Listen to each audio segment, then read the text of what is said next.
Good morning, everybody. Welcome back to Cure for the Common Game. Today we're going to be talking about Nezahal. Now, he is not super exciting. 7 mana, 7/7. He can't be countered, so that's the beautiful thing. He's sticking. And you have no max hand size, which is a wonderful feature built in, especially to blue commanders.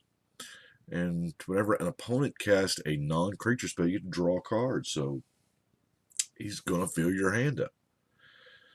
Now you can discard 3 cards to exile him and return him to the battlefield tapped at the beginning of the next end step. So he protects himself with those extra cards you've been drawing. Now, I read this and I can't help but thinking, this card is designed to get in there.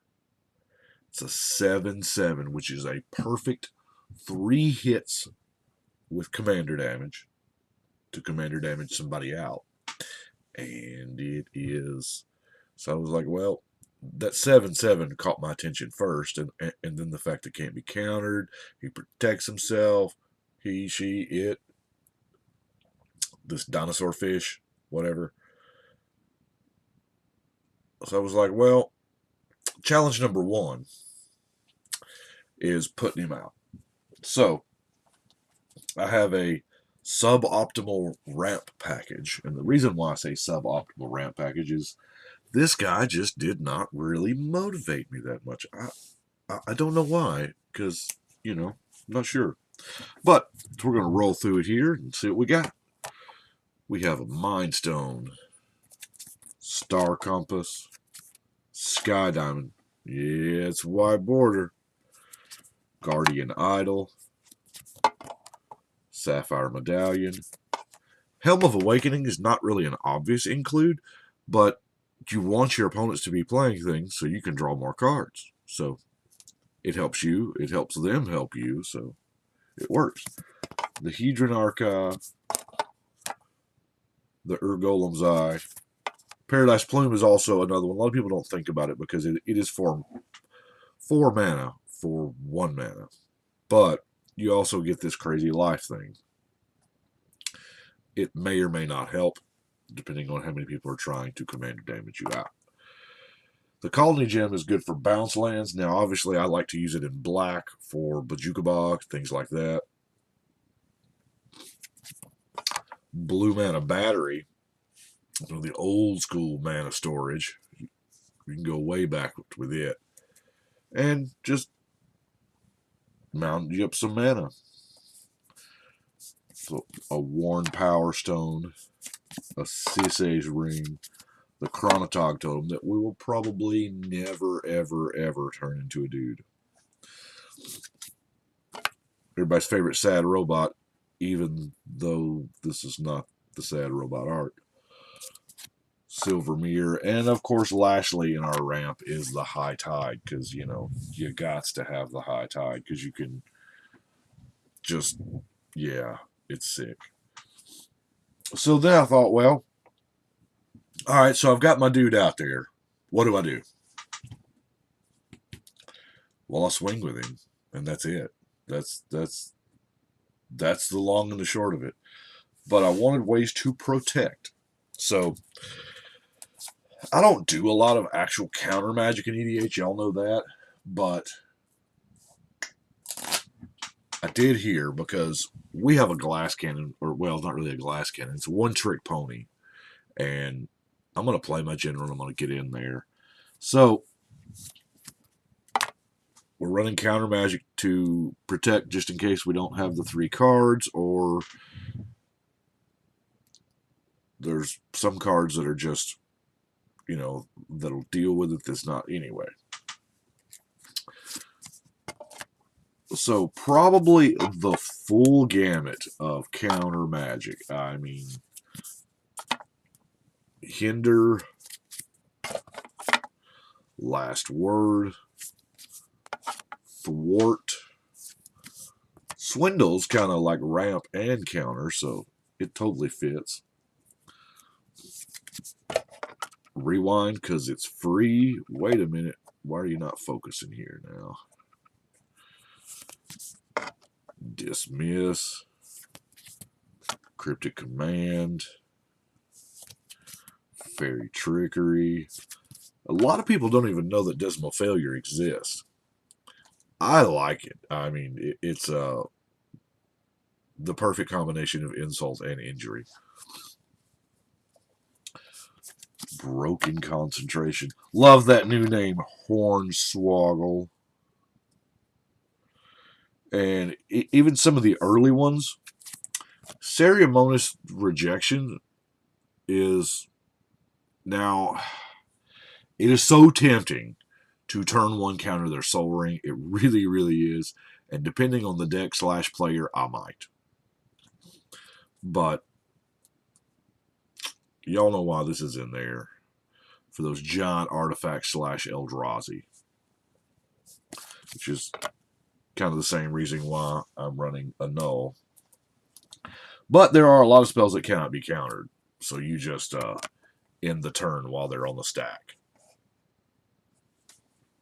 Just exiles the stack. Now, creature-wise, besides our general, I have 4 creatures. I have 1, the Ultimate Blocker.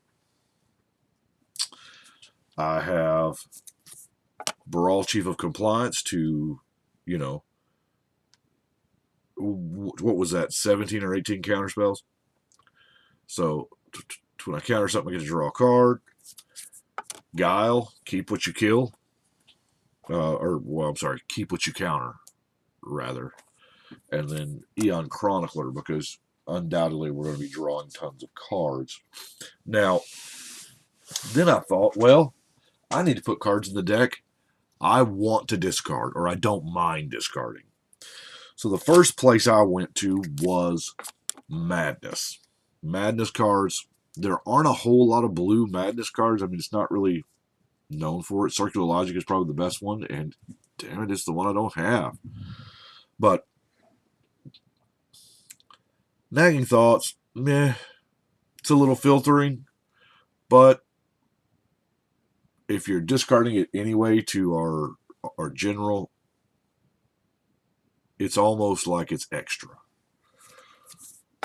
Welcome to the fold.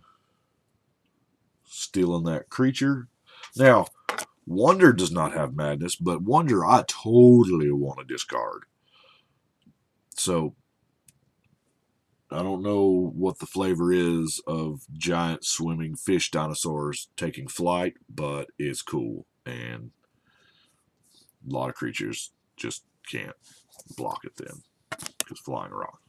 Obsessive Search, you're just drawing a card. But here again, this is extra value because it's just the Madness cost is the exact same to cast it. So, I mean, never cast it. Always Madness this thing if you've got a general with a discard outlet. Chilling Grasp. It only costs 1 more. You get to tap a couple dudes. Meh. Deep Analysis.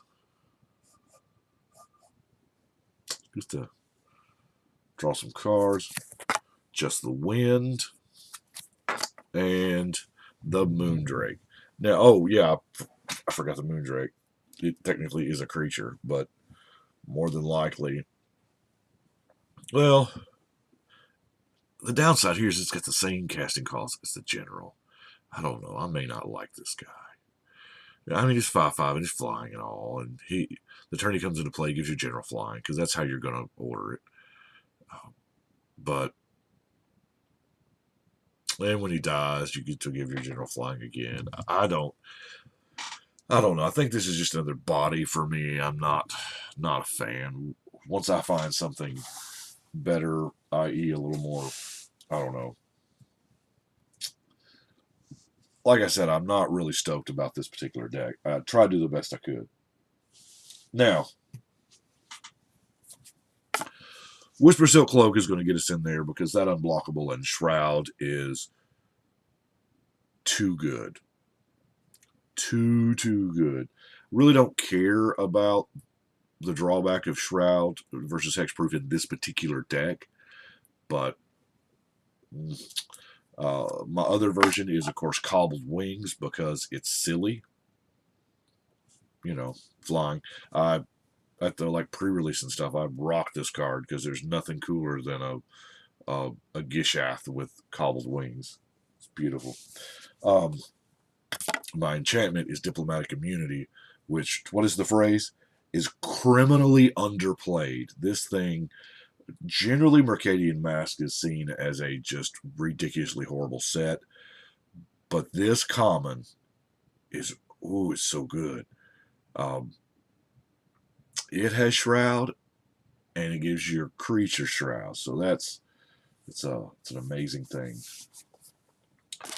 Witchbane Orb. The reason why I've got Witchbane Orb in here is those cards that say, hey, target player sacks a creature. It still doesn't help you from like the Fleshbag Marauder things because, you know, they don't target. But I like having hexproof. Somebody can't, well, target you. That's for, you know, that's the long and the short of it.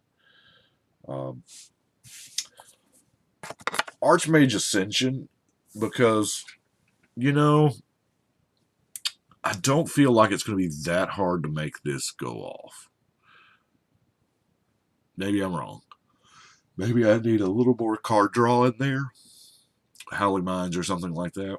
I'm not sure. But I thought about going the Howling Mine route and to group hugging and giving everybody more spells. That way they play more cards. So I draw more cards, but I don't know.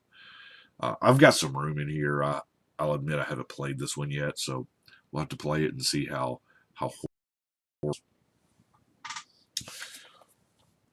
Rider Replication is more in there for my opponent's creatures than it is mine because, let's face it, the only creature we really care about is our general, and we don't want to really make 5 copies.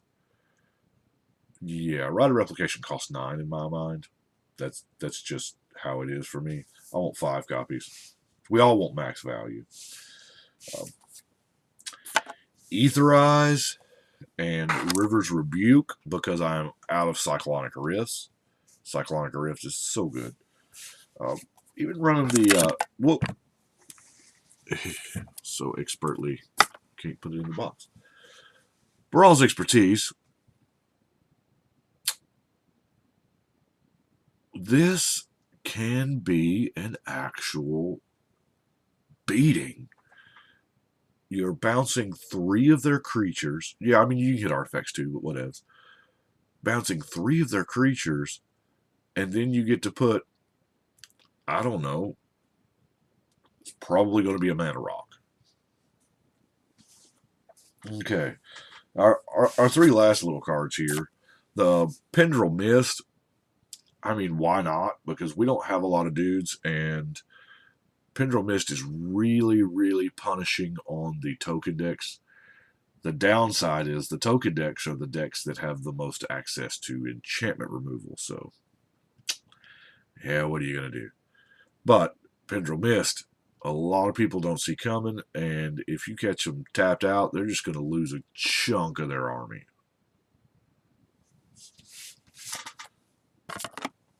Dreamtides. I don't know that I have ever seen another human cast this card besides me in 25 years of playing this game. And it's amazing. It is from Visions. It may actually be on the list. I'm not sure. But you get to spend 2 mana to untap your dude. But if somebody's playing green, they're just screwed. It hurts everybody, but it cripples the green deck at the table. If it's mono green, oh Lord, I hope they got it naturalized because this card needs to go. And last, but most certainly not least, is Rising Waters. Now, we have so much artifact ramp that once you get your thing going to where you've got your general out there and you're swinging with him and whatever, you know, at that point, I'm down for lands not untapping.